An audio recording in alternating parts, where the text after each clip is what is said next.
the cartographer of forgotten dreams.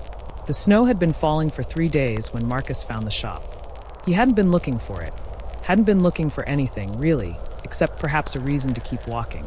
The streets of Prague were transformed into something from a half-remembered fairy tale. Each lamppost haloed in gold, each cobblestone softened beneath a blanket of white that muffled the world into whispered secrets. Marcus pulled his coat tighter and watched his breath bloom into clouds that dissipated into the winter air. 43 years old, recently divorced, recently unemployed, recently adrift in a life that had once seemed so carefully charted. He had come to Prague on impulse, using miles that were about to expire, staying in a hostel that smelled of old wood and younger dreams. The shop appeared between one step and the next. One moment, there had been a closed bookstore, its windows dark and dusty. The next, warm light spilled onto the snow-covered sidewalk, and a sign swung gently despite the absence of wind. The letters were in a script Marcus couldn't quite identify. Not Czech, not Latin, something older perhaps, or simply other. Yet somehow he understood what it said, maps of the interior. The door opened before he could touch it. Inside, the shop defied geometry. It seemed to stretch backward into impossible distances, shelves rising toward a ceiling lost in shadow. But it was also intimate, cozy, the kind of place where time moved differently. A fire crackled in a stone fireplace that definitely hadn't been visible from outside. The air smelled of old paper, cinnamon, and something else, something like the memory of morning rain on summer grass. "You're right on time," said a voice. The woman sat in a leather chair by the fire, though Marcus was certain she hadn't been there a moment before. She was old, ancient perhaps, with silver hair that seemed to capture and reflect the firelight in impossible ways. Her eyes were dark and bright simultaneously, like deep wells reflecting stars. "I'm not sure I have the right place," Marcus said, his hand still on the doorknob. "I was just walking." "Yes," the woman agreed. "Walking is how most people arrive. Sit down. You look like someone who's been traveling a long time without going anywhere." It was the kind of statement that should have seemed presumptuous, but instead it landed with the weight of truth. Marcus found himself sitting in a chair that had definitely appeared just for him, accepting a cup of tea that he hadn't seen her pour. "My name is Sedna," the woman said. "I'm a cartographer. You make maps. I make maps of places that don't appear in atlases. The territories of the soul, the landscapes of possibility, the forgotten countries of the heart." She sipped her own tea, which steamed despite the fire's warmth. "Tell me, Marcus, when did you last dream?" The question should have seemed odd. Instead, Marcus found himself considering it seriously. "I don't remember. I must dream. Everyone dreams. But I can't remember the last time I woke up with anything still lingering." "Exactly," Sedna said softly. "You've become lost in the waking world, so the dreaming world has faded. This is common. This is, in fact, an epidemic. But it can be remedied." She stood and moved through the shop with surprising grace, her fingers trailing along spines of books and rolled maps. When she returned, she carried a large, flat box of polished wood dark with age.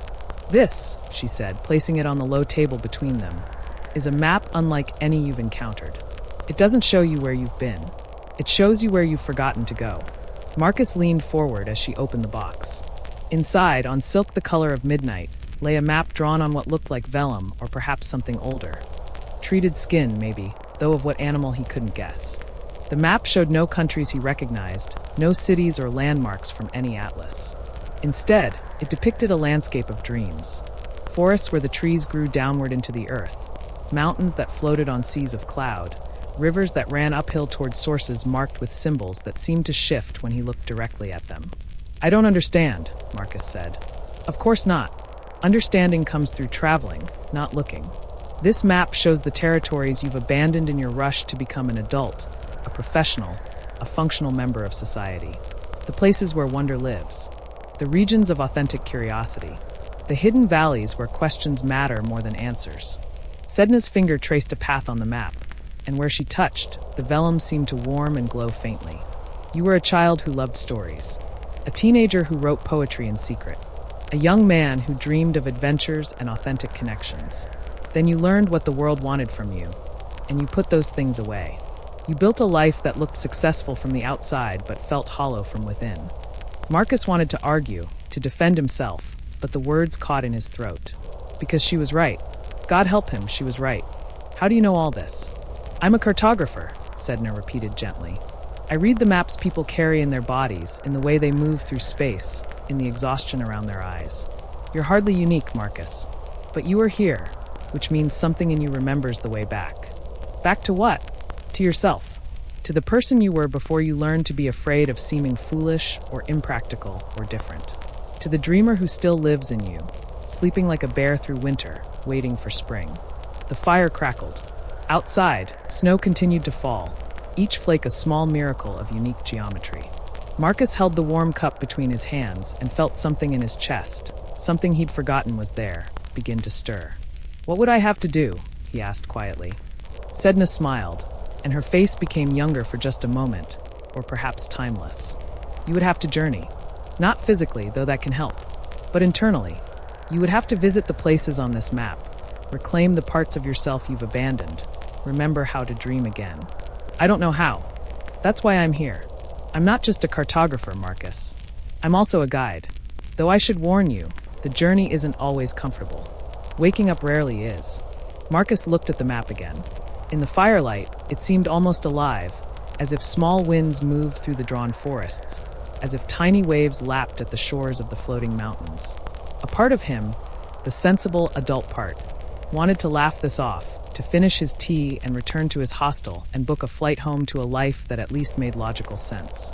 But another part, older and younger simultaneously, whispered, "What if?" "All right," he said. "Show me how to begin." Sedna produced a leather journal, its pages blank and cream-colored, and a pen that looked like it had been carved from a single piece of dark wood. "The first territory," she said, pointing to a region on the map marked with spiraling symbols, "is the forest of first questions. This is where children live before they learn to stop asking why. Before they accept answers that don't satisfy. Before they mistake information for understanding. How do I get there? You've already begun. The moment you said, 'all right,' you crossed the first border. Now you simply have to pay attention. The forest exists in the spaces between certainty. It reveals itself when you approach the world with genuine curiosity, rather than the need to already know." She handed him the journal. "For the next 3 days, I want you to do something radical. I want you to notice questions rather than seeking answers. When you see something, anything, I want you to let yourself wonder about it like you did when you were 5 years old. Not wonder in the shallow way that I should Google that way, but wonder deeply. Sit with not knowing. Write down your questions. Don't try to answer them. That's it. That's everything. We've built a world addicted to answers, Marcus. We've created search engines that eliminate wonder in milliseconds. We've trained ourselves to believe that not knowing is a problem to be solved rather than a space to be explored. The forest of first questions is revolutionary precisely because it's so simple. It asks you to be comfortable being curious without needing to be certain." Marcus turned the journal over in his hands. The leather was soft, well-worn, as if it had been waiting specifically for him. "When did you last feel truly curious?" Sedna asked. "Not interested in data, but curious in the way that makes your chest feel open? The way that makes you want to explore rather than conclude." He thought about it. Years probably. In his previous life, his advertising career, his marriage, his carefully constructed routine. Curiosity had been a tool, not an experience. He'd been curious about competitors, about market trends, about strategies to increase engagement. But when had he last felt wonder? "I can't remember," he admitted. "Then you'll know the forest is working when remembering begins." Marcus left the shop as snow continued to fall, the journal tucked inside his coat. The door closed behind him with a sound like a sigh, and when he turned to look back, the shop was gone. In its place stood the same dark bookstore he'd noticed before, its windows dusty and forgotten. For a moment, he wondered if he'd imagined everything. But the journal was real, solid and warm against his chest. And something in him had shifted, like a compass needle finally allowed to point true north after years of forced misdirection. He began walking, but differently now. Slowly, paying attention. A cat sat in a window, watching the snow with an expression that seemed contemplative. Marcus stopped and looked at it. Really looked. And a question arose unbidden. What does the world look like to you? How do you experience this moment? Not as a scientific inquiry, but as genuine wondering. He pulled out the journal and wrote it down. The words looked almost foolish on the page, but something in his chest expanded slightly, like a room that had been closed for years finally allowing air to circulate. He continued walking. An old man sat on a bench, seemingly unbothered by the cold, feeding pigeons from a paper bag. Marcus watched him and wondered, "What brought you here today? What do these pigeons mean to you? Is this ritual or spontaneity?" He wrote it down. In a cafe window, a young couple argued in Czech, their hands animated, their faces passionate but not angry. Marcus wondered, "What are you fighting about? Will you remember this moment when you're old? Is this discord or simply the music of intimacy?" He wrote it down. By the time he reached his hostel, he'd filled 5 pages with questions. Not important questions. Not profound questions. Just honest wondering about the world and the people moving through it. And something strange was happening. He felt more awake than he had in years. More present. More alive. That night, for the first time in memory, Marcus dreamed. He stood in a forest where the trees grew downward, their roots reaching toward a sky of dark earth, their branches burrowing into clouds. Light came from somewhere impossible, golden and green simultaneously. And walking toward him through the trees came his younger self. Marcus at 8 years old, wearing pajamas, grinning with the unself-conscious joy of someone who hadn't yet learned shame. "You came back," the child said. "I didn't know I'd left. You've been gone a long time. But that's okay. The forest remembers you." The child took his hand, and Marcus felt tears on his face. Not sad tears, but the kind that come when something frozen finally begins to thaw. He woke at dawn with the dream still vivid, still real. And in the morning light filtering through the hostel window, he understood. The journey had truly begun. For 3 days, Marcus wandered Prague with his journal, collecting questions like someone might collect shells on a beach. He asked about everything. Why did the astronomical clock draw crowds at every hour? What made people stop and take photos of the same bridge everyone photographed? Where did the swans go at night? What did the street musicians think about while playing to crowds who mostly passed without stopping?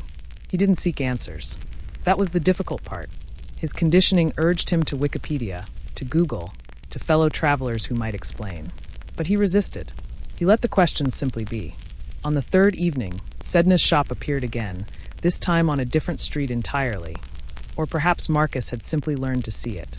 He entered to find her at a large table, working on a map with tools that seemed to predate the printing press. "You've done well," she said without looking up. "I can see the forest in you now. Small saplings, but growing." Marcus showed her the journal, now filled with questions spanning dozens of pages. She flipped through it slowly, her finger tracing certain passages, her expression pleased. "These are good. Honest. Unafraid of seeming simple. This one particularly." She pointed to a question he'd written while watching children play in the snow. "When do we decide that playing is something we've outgrown? Who decided that adults must be serious?" "That question," Sedna said, "opens a door to the next territory, the meadow of foolishness." She returned to the map and indicated a region marked with symbols that looked like laughter caught in geometric form. "This is where we keep the parts of ourselves that the world told us were too much, too silly, too impractical. The playful impulses, the ridiculous ideas, the joy that doesn't serve productivity. I'm not sure I understand." "Of course not. Understanding comes through experience. Tell me, Marcus, when did you last do something purely because it was fun? Not because it was healthy or educational or socially acceptable. Just because it made you laugh or feel light." He thought about it. The silence stretched. "Exactly," Sedna said softly. "You've forgotten how to be foolish. And foolishness, true foolishness, not cruelty disguised as humor, but genuine playfulness, is essential to the soul. It's how we remember that life isn't just a problem to be solved, but an experience to be enjoyed." She handed him a small wooden box. Inside, wrapped in cloth, was a red rubber ball, the kind children played with. It looked absurd in his adult hands. "For the next 3 days, I want you to play. I want you to do things that seem pointless, unnecessary, delightfully silly. I want you to give yourself permission to be foolish without purpose or productivity. Bounce this ball. Make snow angels. Sing in public. Dance when no one's asking. Let yourself remember what joy feels like when it's not attached to achievement." Marcus held the ball, and something in him resisted. It felt childish. Embarrassing. What would people think? And then he realized that was exactly the point. "What if people stare?" he asked. "Then they stare. Let them. Their judgment is about them, not you." The meadow of foolishness is found by those brave enough to reclaim play despite a world that insists adulthood must be solemn. The next morning, Marcus stood in Old Town Square, holding the red rubber ball, feeling ridiculous. Tourists milled about, taking photos of the astronomical clock, the colorful buildings, each other. He bounced the ball once, twice, and then something in him let go. He began to play. Not well, not with skill or grace, but with the kind of abandon that children possess before self-consciousness sets in. He bounced the ball high, ran after it when it escaped his control, laughed when he missed, tried again. A few people looked. Some smiled. Some ignored him. None of it mattered as much as he'd feared. He made a snow angel in front of the tin church, his coat and pants soaking through, his arms and legs sweeping out arcs in the fresh powder. A child pointed at him and giggled. Marcus grinned up at the gray sky, feeling the cold seep into his clothes and not caring. He sang while walking across the Charles Bridge. Nothing in particular, just a melody that rose up from somewhere he'd forgotten existed. His voice was untrained, slightly off-key, and absolutely genuine. A street musician nodded at him as he passed, and Marcus dropped some coins in his case. And for a moment they shared a smile that transcended language. In a small park, he taught himself to juggle with snowballs, failing spectacularly and repeatedly, his hands going numb, his throws wild, his laughter echoing off the winter-bare trees. An old woman on a bench watched him for a while, then applauded when he actually managed 3 throws in a row. He took a bow, and she laughed, and something passed between them, a recognition of shared humanity, of the joy that survives all reasonable objections. By the 3rd day, something had fundamentally shifted. Marcus noticed that he was smiling more, that his shoulders, which had been tight for years, had loosened, that he was making eye contact with strangers, and sometimes those strangers smiled back. The world hadn't changed, but his relationship to it had. He was no longer just moving through it. He was participating, playing, engaging. That night, he dreamed of the meadow. It stretched endlessly, filled with wildflowers that changed colors as they swayed in impossible breezes. Other people were there too, all ages, all types, playing without purpose. Building things from clouds, painting with light, dancing to music that came from everywhere and nowhere. And his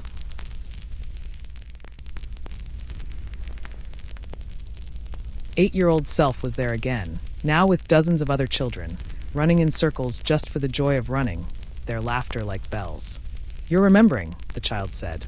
"You're remembering that being alive doesn't have to be so heavy." Marcus woke with tears on his face again, but this time they were tears of relief. When he returned to Sedna's shop, she was waiting with tea and that knowing smile. "You found the meadow," she observed. "I can see it in the way you move. Lighter, less burdened by invisible expectations." "I didn't realize how much weight I was carrying," Marcus said. "All those years of being appropriate, being professional, being what everyone expected. I forgot there was another way."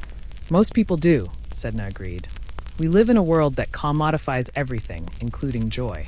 We're told that play must be productive, team building, networking, brand building. We forget that some things exist simply to remind us we're alive." She poured more tea, and Marcus noticed that the shop had changed again. It was larger, or perhaps deeper, the shelves now holding not just maps but also artifacts. Toys from 100 cultures, musical instruments he'd never seen, objects whose purpose he couldn't fathom, but which all seemed to pulse with life. "The next territory," Sedna said, guiding his attention back to the map, "is perhaps the most challenging. The Valley of Necessary Sorrow." The region she indicated was rendered in blues and grays, with symbols that looked like rain falling upward, roots growing from tears, something beautiful emerging from something broken. Marcus felt his lightness dim slightly. "That doesn't sound pleasant." "It's not, but it's essential. You see, Marcus, you've been avoiding something for a long time. The grief of your divorce, the loss of your career, the years you feel you've wasted. You've been running from these feelings, distracting yourself, numbing yourself with routine and resignation. But the valley teaches us that some sorrows must be felt fully before we can move beyond them. I thought this journey was about joy, about remembering how to dream. It is, but real joy, not the shallow happiness we're sold, but the deep joy that sustains us through difficulty, can only be accessed when we're willing to feel everything. The human heart isn't meant to be selective. If you numb yourself to grief, you numb yourself to wonder. If you close yourself to sadness, you close yourself to awe. The Valley of Necessary Sorrow asks you to stop running from what hurts and instead let yourself break open." She reached across the table and took his hands. Her grip was surprisingly strong, her skin warm. "This part of the journey I cannot make easier. I can only tell you it's necessary. And that on the other side of the valley, if you're willing to traverse it honestly, lies the mountain of resilience. But there's no path around the valley, only through. Marcus felt something in him resist, the same part that had been running for years. What if I can't bear it? You can. Humans are remarkably strong, Marcus. Not because we don't break, but because we know how to break and still continue. The valley simply asks you to stop pretending you haven't already been broken, to acknowledge the cracks, to feel them fully, and then, and this is crucial, to recognize that broken things can still be beautiful, can still be whole in a different way. She released his hands and pulled out a small object wrapped in cloth. When she unwrapped it, Marcus saw that it was a bowl, ceramic, simple, with veins of gold running through it where it had clearly been broken and repaired. This is called kintsugi, Sedna explained, a Japanese art form. When a bowl breaks, instead of throwing it away or trying to hide the damage, they repair it with gold. The philosophy is that the breaking and the repair are part of the bowl's history, worth highlighting rather than concealing. The bowl becomes more beautiful for having been broken. She placed it in his hands. The valley asks you to let yourself be kintsugi, to feel where you've broken, to acknowledge the cracks, and then to understand that those places of breaking are also where light gets in, where gold can be applied, where something new and surprisingly beautiful can emerge. Marcus held the bowl, tracing the gold veins with his finger. How do I begin? By stopping, by sitting still, by letting yourself feel what you've been running from. It won't be comfortable, Marcus, but it will be honest. And on the other side of honesty lies freedom. That night, alone in his hostel room, Marcus sat on his bed and did something he hadn't done in over a year. He let himself remember. He remembered the last fight with his wife, the one where they'd both finally admitted what they'd known for months, that they'd grown into different people, that love alone wasn't enough when accompanied by fundamental incompatibility, that staying together would mean making each other smaller. He remembered the day he was let go from his job, the sympathetic but final words from his boss, the cardboard box of personal items, the walk to his car, the overwhelming sense of failure and relief mixing into something he couldn't name. He remembered the years before that, the slow accumulation of compromises, each one seemingly small but collectively massive. The hobbies abandoned for lack of time. The friendships that faded into occasional likes on social media. The creative impulses dismissed as impractical. The slow, imperceptible shrinking of his world into something manageable and gray. And as he remembered, he felt. The grief came in waves. Not neat, not linear, but messy and overwhelming. He cried, really cried, for the first time since the divorce. For the marriage that had died long before it officially ended. For the career that had never truly fit him, but that he'd clung to because it seemed like what he was supposed to do.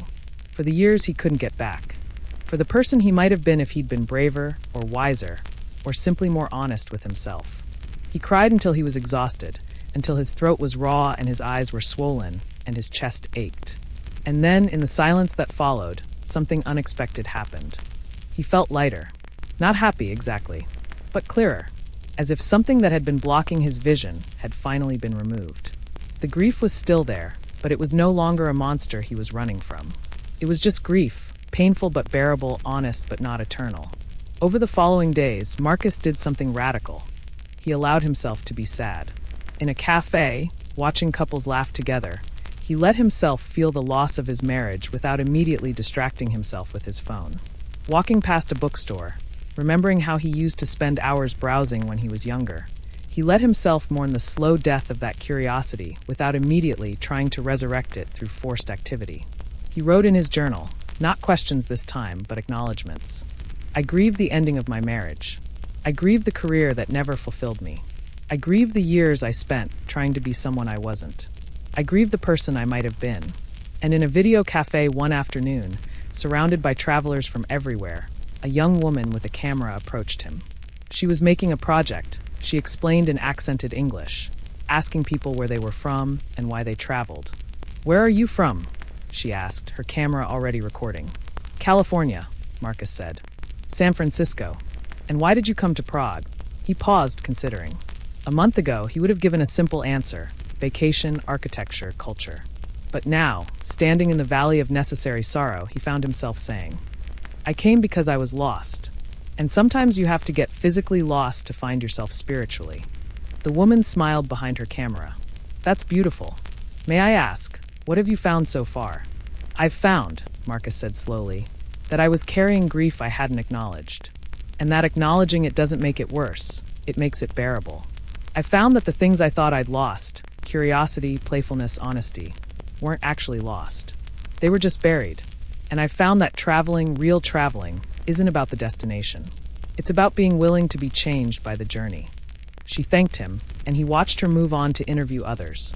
A couple from South Korea, a solo traveler from Brazil, a group of students from somewhere in Africa. All of them far from home. All of them, perhaps, looking for something they couldn't name. That night, Marcus dreamed of the valley. It was exactly as Sedna's map had shown, beautiful and sorrowful simultaneously. Rain fell upward from the ground, becoming clouds that held memories. Trees grew from tears shed long ago, their roots visible and strong.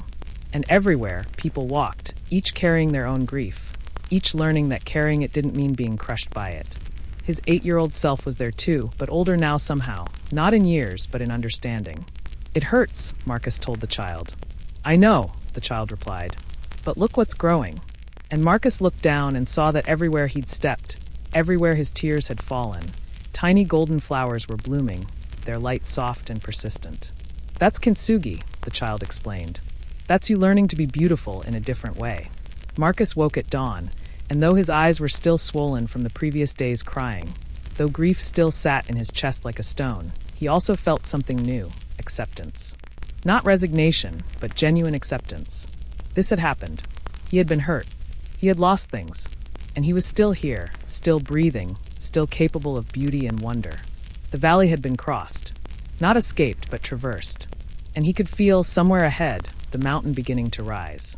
When he found Sedna's shop again, this time tucked between a chocolate shop and a gallery, she looked at him and nodded immediately. You've done the work, she said simply. I can see it. The gold is starting to show. Marcus sat across from her, accepting the tea that appeared in his hands.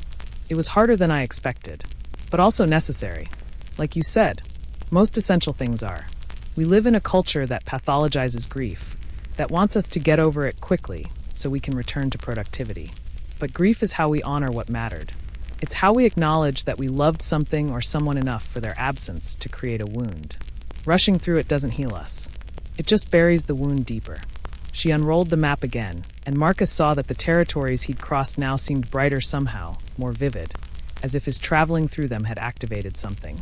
The Mountain of Resilience, Sedna said, indicating a region that rose dramatically from the map, its peak lost in clouds rendered with such skill they seemed to move.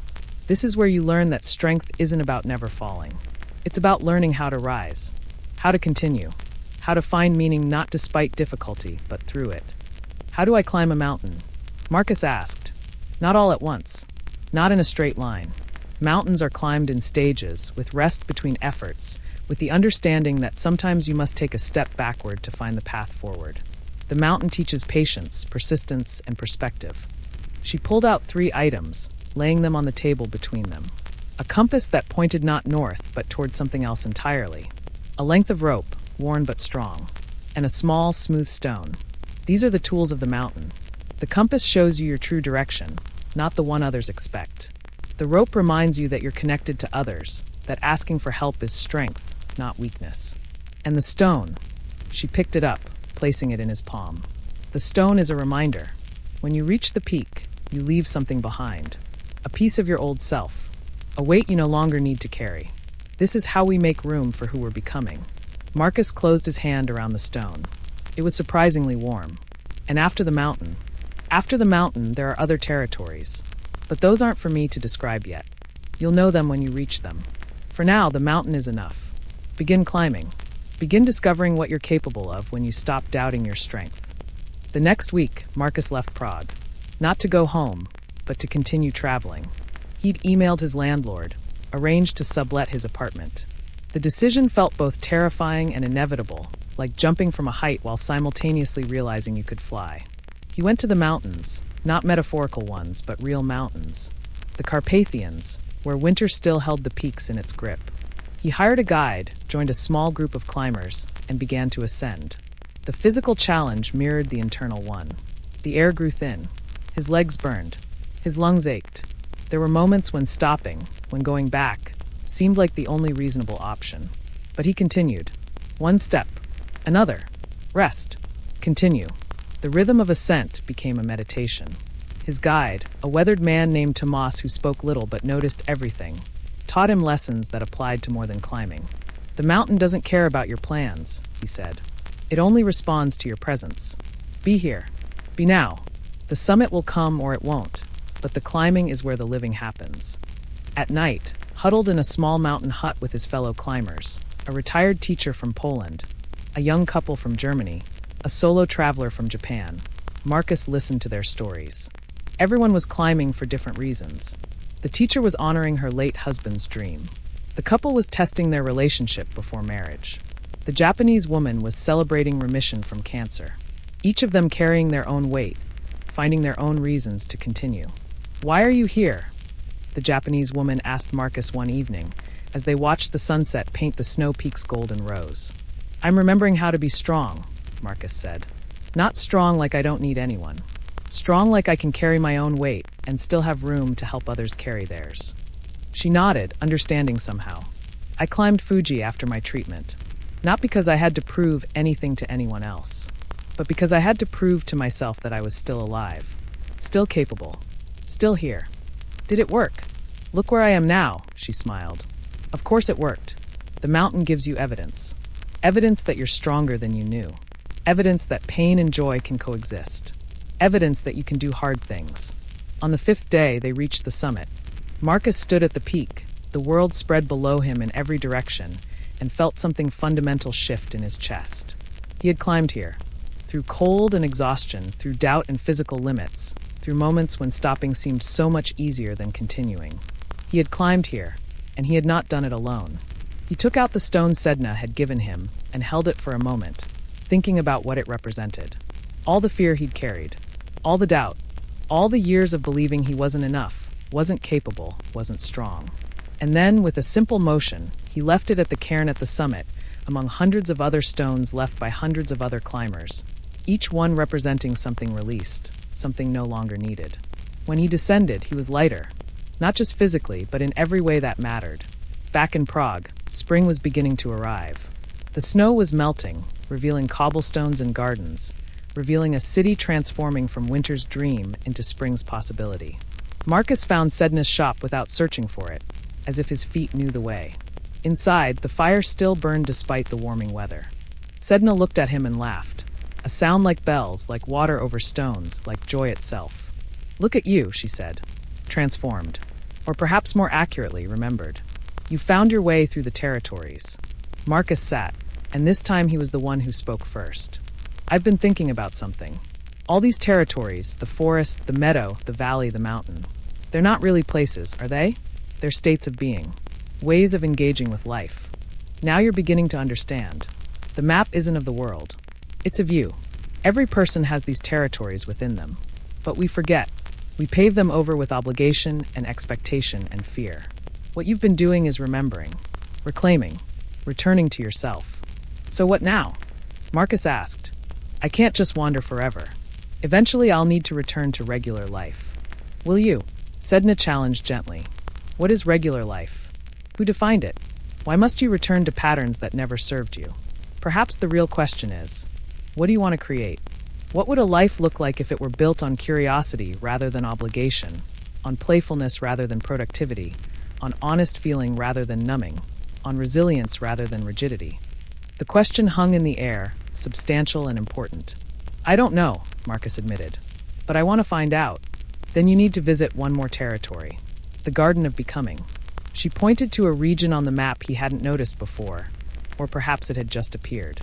It showed a space filled with growing things, some recognizable, some fantastical, all in various stages of development.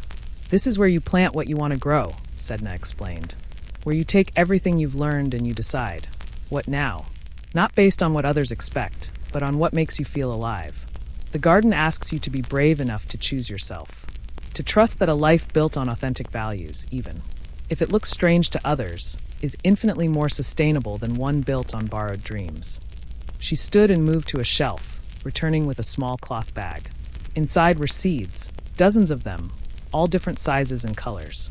Each seed represents a possibility, a path you might take, a person you might become. You don't have to plant them all. In fact, you can't. The garden has limits. You must choose. But choose from abundance, not scarcity. Choose from possibility, not fear. Marcus took the bag, feeling the weight of potential in his hands. How do I know which ones to plant? You listen. Not to me, not to anyone else, but to yourself. To the part of you that's been waking up throughout this journey. The part that knows what makes you feel alive versus what makes you feel productive. The part that understands the difference between a life that looks good and a life that feels good. And if I choose wrong, there's no wrong choice, Marcus. Only choices. And gardens can be replanted. Paths can be changed. The only real mistake is refusing to choose at all, letting others plant your garden for you, waking up one day in a life that belongs to someone else's dream. Marcus spent days considering the seeds. He walked through Prague, letting each seed rest in his palm, asking himself, does this make me feel expansive or contracted? Does this excite me or just seem like I should do it? Does this honor who I'm becoming or who I used to be? Slowly, choices emerged. He would write, not because he was sure he was good enough, but because the act of writing made him feel alive, made him feel like he was in conversation with something larger than himself. He would travel, but not as tourism, as exploration, as continued education in the art of being present. He would connect with others authentically, building relationships based on genuine curiosity rather than networking value. He would continue to play, to maintain access to foolishness, to protect the part of himself that had been dormant for so long. He would allow grief when it came, would feel fully, would trust that his capacity for sorrow was equal to his capacity for joy. He would be resilient without being rigid, strong without being closed, open without being naive. In a small garden near his hostel, with permission from the owner, Marcus planted some of the seeds. Literally planted them, pressing them into the warming earth, covering them gently, watering them with hands that had learned to be tender. These won't grow in time for me to see them bloom, he told the garden's owner, an elderly Czech woman who watched with interest. That's not the point, she replied in careful English. You plant for the future. You plant because growing things is an act of hope. You plant because transformation takes time, and you're willing to give it that time. That night, he dreamed one final time of his child's self. They stood in the garden together, surrounded by growing things, surrounded by possibility. Thank you, Marcus told the child, for waiting, for not giving up, for still being here. I never left, the child replied. You just forgot to look. But you're looking now. You're here now. And that's all I ever wanted. The child began to fade, but not in a sad way. More like light dispersing into something larger, something that included but wasn't limited to that young form. Where are you going? Marcus asked. I'm not going anywhere. I'm becoming you. The way you're becoming me. We were never really separate. You just thought you had to choose. Child or adult. Playful or serious. Dreamer or doer. But you're learning now. You're learning you can be both. You're learning you can be whole. Marcus woke with tears on his face, but this time they were tears of integration, of pieces coming together, of becoming whole. His last day in Prague, Marcus returned to Sedna's shop one final time. The door opened before he could knock, and inside he found not just Sedna, but others, dozens of others, perhaps hundreds. People of all ages, all wearing expressions he recognized. The look of someone mid-journey, mid-transformation, mid-remembering. I don't understand, Marcus said. Sedna smiled. Did you think you were the only one? The only person lost in their own life? The only one who forgot how to dream? Marcus, there are millions of people wandering through the world, asleep in their own lives. Some of them find their way here. Some find other guides. Some never find their way at all. But you found it. You did the work. You walked the territories. So this was all, what? A class? A program? This was your life, Sedna said firmly. The most real thing you've done in years. Everything you experienced, every territory you crossed, every lesson you learned, that was as authentic as anything gets. I'm not a magical being from another realm, Marcus. I'm just someone who remembers. Someone who chose to help others remember. The magic isn't in me. It's in you. It always was. She took his hands one more time. You came here broken, lost, adrift. You're leaving whole, found, directed. Not because I fixed you, but because you remembered how to fix yourself. You remembered that the territories aren't outside you. They're within you, and they always will be. Will I see you again? You'll see me every time you ask a real question. Every time you allow yourself to play. Every time you feel fully. Every time you choose to be resilient rather than rigid. Every time you plant something for a future you're brave enough to hope for. I'll be there, because I'm just a symbol for the wisdom you've been cultivating. Marcus looked around at all the other people in the shop, each at different stages of their own journeys. Should I stay? Help them, the way you helped me. No, Sedna said gently. Your journey leads elsewhere now. But you'll help others by living differently. By being an example of what's possible when someone chooses authenticity over acceptability. By showing that it's never too late to wake up, to change course, to become who you actually are. She walked him to the door, and this time he could see it clearly. The shop had always been there, would always be there, for those who needed it and were ready to see it. One more thing, Sedna said as he prepared to leave. The question you asked me at the beginning, when did you last dream? You have your answer now, yes? Marcus thought about all the dreams he'd had over the past weeks. The forest, the meadow, the valley, the mountain, the garden. I dream every night now. Good. But more importantly, are you dreaming while awake? Are you living like someone who remembers that life is miraculous, that consciousness is a gift, that every moment is an opportunity to choose wonder over numbness? I'm learning to, Marcus said honestly. I don't think I'll ever be perfect at it, but I'm learning. That's all any of us can do. Learn. Try. Fail. Try again. The territories aren't destinations, Marcus. They're practices. You'll visit them over and over throughout your life, each time learning something new, each time going deeper.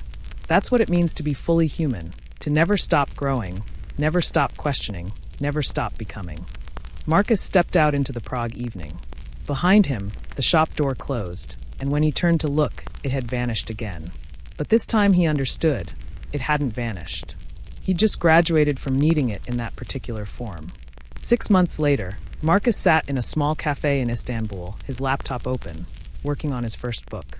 Around him, the city hummed with life. Calls to prayer echoing across neighborhoods, street vendors calling out their wares, tourists and locals alike navigating the beautiful chaos of one of the world's great cities. He'd been traveling since leaving Prague, funding his journey through freelance writing, through articles about consciousness and transformation and the art of waking up. The book he was writing, tentatively titled The Cartographer of Forgotten Dreams, was part memoir, part guide, part love letter to everyone who'd ever felt lost in their own life. A young man approached his table hesitantly. "Excuse me," he said in accented English. "I'm sorry to bother you, but I've been reading your articles online. They've been helping me. I lost my job recently, and my girlfriend left, and I feel like I don't know who I am anymore. Your words make me feel less alone." Marcus gestured to the empty chair. "Sit down. Please. I know exactly how you feel." They talked for over an hour. Marcus shared his story, not as someone who had all the answers, but as someone who'd been willing to ask better questions. He talked about the territories, about curiosity and play, about grief and resilience, about the courage it takes to choose yourself. "Where do I start?" the young man asked eventually. It all seemed so overwhelming. Marcus pulled out his journal, the same one Sedna had given him, now filled with questions and observations and small revelations. He tore out a few blank pages and handed them to the young man along with his pen. "Start with a question," Marcus said. "Not a big one, not a life-changing one. Just notice something today, anything, and let yourself wonder about it like you're 5 years old again. Write it down. Don't try to answer it. Just wonder." The young man took the pages with hands that trembled slightly. "That's it? That's the big secret." "There's no big secret," Marcus said gently. "Just small practices. Just choosing over and over to stay awake, to feel fully, to play, to grieve when necessary, to be resilient, to keep growing. The territories aren't somewhere else. They're inside you waiting." After the young man left, Marcus sat for a while, watching the Bosphorus sparkle in the afternoon light, watching ferries cross between continents, watching a city that straddled two worlds. And he thought about something Sedna had told him on that last day. You'll help others by living differently. He wasn't a guide, not like she had been, but he could share what he'd learned. He could plant seeds. He could point toward territories that others might need to explore. That evening, working on his book, Marcus wrote, "We spend so much of our lives trying to arrive somewhere, at success, at happiness, at a destination we've been told will make everything worthwhile. But the secret I've learned is that there is no there. There's only here. Only now. Only the ongoing choice to stay awake, to stay curious, to stay open. The territories I've described, the forest of first questions, the meadow of foolishness, the valley of necessary sorrow, the mountain of resilience, the garden of becoming. These aren't places you visit once and then you're done. They're practices. They're ways of engaging with life that require constant recommitment. Every day, I have to choose curiosity over certainty, playfulness over productivity, honest feeling over convenient numbness, resilience over rigidity, becoming over being stuck. And some days I fail. Some days I wake up and I've forgotten everything. Some days the old patterns reassert themselves and I find myself back in the life I left behind, at least mentally. But now I have a map. Now I know the way back to myself. Now I understand that being lost is part of the journey, not a sign that I'm doing it wrong. If you're reading this and feeling lost, feeling like you've been asleep in your own life, feeling like you've forgotten who you are beneath all the roles and expectations, know this: you're not broken. You're not uniquely flawed. You're just human. And humans forget. But we can also remember. We can wake up. We can find our way back to the territories within us. It starts with a question. It starts with play. It starts with letting yourself feel. It starts with discovering what you're capable of. It starts with choosing to grow. It starts now if you're willing. The map is within you. It always has been. Begin. Marcus saved the document, closed his laptop, and stepped out into the Istanbul evening. Somewhere in the city, someone was just starting their journey. Somewhere, someone was waking up. Somewhere, someone was finding the door to a shop they'd never noticed before, a shop that would show them territories they'd forgotten existed. The cartography continued. The territories waited. And life, beautiful, difficult, mysterious life, went on, full of people learning to dream again. Epilogue. Years later, Marcus would occasionally receive messages from people who'd read his book, people who wanted to thank him for helping them find their way back to themselves. He'd respond to each one the same way, by reminding them that he hadn't done anything. They'd done the work. They'd walked the territories. They'd chosen to wake up. And sometimes, very rarely, someone would mention finding a small shop somewhere: Prague, Istanbul, Tokyo, Sao Paulo, Melbourne. A shop that appeared when they needed it most, run by someone who seemed to know exactly what they required. Sometimes they called her Sedna. Sometimes other names. Sometimes they described her differently. Younger, older, male, female, something beyond gender entirely. But the story was always the same: a guide. A map. Territories within. A journey home to self. Marcus would smile when he read these messages, remembering that snowy night in Prague, remembering Sedna's words. I'm not a magical being from another realm. I'm just someone who remembers. Someone who chose to help others remember. He understood now. There were guides everywhere, wearing different faces, speaking different languages, but all pointing toward the same truth. That the way home, the way to ourselves, the way to a life fully lived, required no special magic. Just willingness. Just courage. Just the choice to stay awake. In his apartment overlooking the sea, he'd settled eventually in a small coastal town, splitting his time between writing and teaching workshops on consciousness and creativity. Marcus kept the leather journal Sedna had given him. The pages were full now, hundreds of questions, thousands of observations, years of learning how to stay present. But he kept blank journals too, stacked by his door, ready for when someone came seeking. Ready to hand them a map that wasn't really a map, seeds that were also instructions, questions that were actually answers. The work continued. The territories waited. And all over the world, people were waking up, remembering, finding their way back to the dreams they'd forgotten they were allowed to have.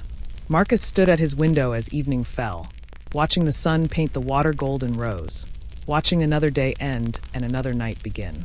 And he thought, as he did every evening, I am awake. I am here. I am grateful. The territories were no longer distant lands requiring difficult journeys. They were his daily practice. They were how he moved through the world. They were home. And somewhere in a city he might visit someday, or might already have visited, a shop waited for someone who needed it. A guide sat by a fire, preparing tea, getting ready to tell someone what they most needed to hear. You're not lost. You're just remembering how to find yourself. And the journey begins with a single question. When did you last dream? The end.